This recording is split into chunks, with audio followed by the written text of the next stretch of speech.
ক্যারিবীয় সাগরের আকাশে যেন নতুন করে অস্থিরতার ছায়া ঘনিয়ে এসেছে।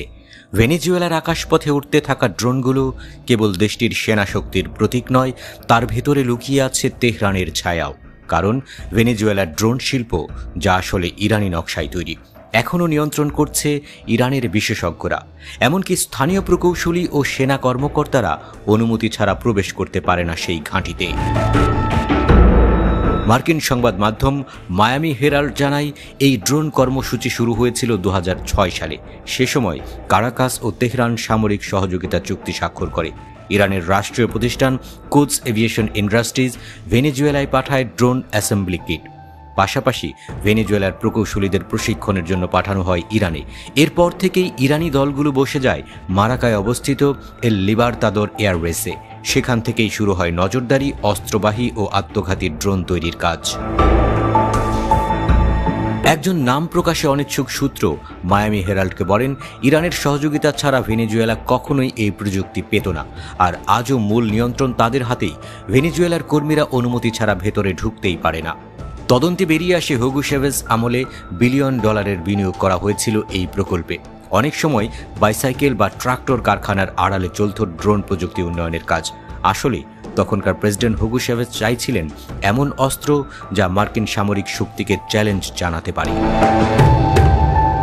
মার্কিন think tank centre for strategic and international studies এবং সাউদার্ন কমান্ডের ডিয়ালোগো ইনিশিয়েটিভস বিশ্লেষকরা সতর্ক করেছেন, এই ড্রোন এখন এক অসামঞ্জস্যপূর্ণ হুমকি।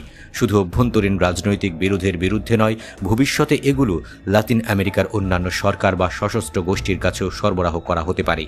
অন্যদিকে ওয়াশিংটনে আতঙ্ক বাড়িয়েছে আরেক খবর। ডেইলি মেইল জানিয়েছে, 2010 থেকে 2019 সালের মধ্যে ভেনেজুয়েলা ইরান, সিরিয়া ও লেবাননের অন্তত 10,000 ব্যক্তিকে পাসপোর্ট দিয়েছে। সাবেক মার্কিন কর্মকর্তাদের দাবি, তাদের অনেকেই ইতিমধ্যে যুক্তরাষ্ট্রে প্রবেশ করেছে। ভেনেজুয়েলার প্রতিরক্ষামন্ত্রী ভ্লাদিমির পারদিনো সম্প্রতি ঘোষণা দিয়েছেন, দেশটি প্রায় 15,000 সেনা, যুদ্ধজাহাজ ও ড্রোন মোতায়েন করবে কলম্বিয়ার সীমান্তে। সরকারের দাবি, এটি মূলত সার্বভৌমত্ব রক্ষা এবং মাদক চোরাচালান ঠেকানোর জন্য। কিন্তু ওয়াশিংটন এটিকে ভিন্ন চোখে দেখছে। মার্কিন প্রশাসন ক্যারিবীয় অঞ্চলে পাঠিয়েছে গাইডেড মিসাইল ডেস্ট্রয়ার, উভচর যুদ্ধজাহাজ, একটি ক্রুজার, একটি সাবমেরিন এবং হাজার হাজার মেরিন সেনা। আনুষ্ঠানিকভাবে এই পদক্ষেপকে বলা হচ্ছে অ্যান্টি নার্কোটিক্স অপারেশন, কিন্তু কারাকাস মনে করছে এটি আসলে সরাসরি সামরিক হুমকি। এ নিয়ে ভেনেজুয়েলা জাতিসংঘের দ্বারস্থ হয়েছে। 2006 সালের সেই দিনটির কথা মনে করা যাক, যখন প্রথম ইরানি দলটি কারাকাসে পা রাখে। বাইরের চোখে তারা ছিল প্রযুক্তিবিদ, কিন্তু আসলে তারা ছিল সামরিক প্রকৌশলী। ভেনেজুয়েলার যুবক প্রকৌশলীরা গোপনে ইরান সফরে গিয়ে শিখেছিল ড্রোনের প্রতিটি খুঁটিনাটি। কিন্তু এক দশক পরও তারা নিজেরাই সেই প্রকল্পের নিয়ন্ত্রণ হাতে পায়নি। আজও যখন মারাকার আকাশে ড্রোন পরীক্ষামূলক উড্ডয়ন করে, তখন ভেনেজুয়েলার সেনারা শুধু বাইরে দাঁড়িয়ে দেখে। ভেতরে নিয়ন্ত্রণ কক্ষে বসে থাকে ইরানি কর্মকর্তারা। এই দৃশ্য যেন এক অদ্ভুত প্রতীক।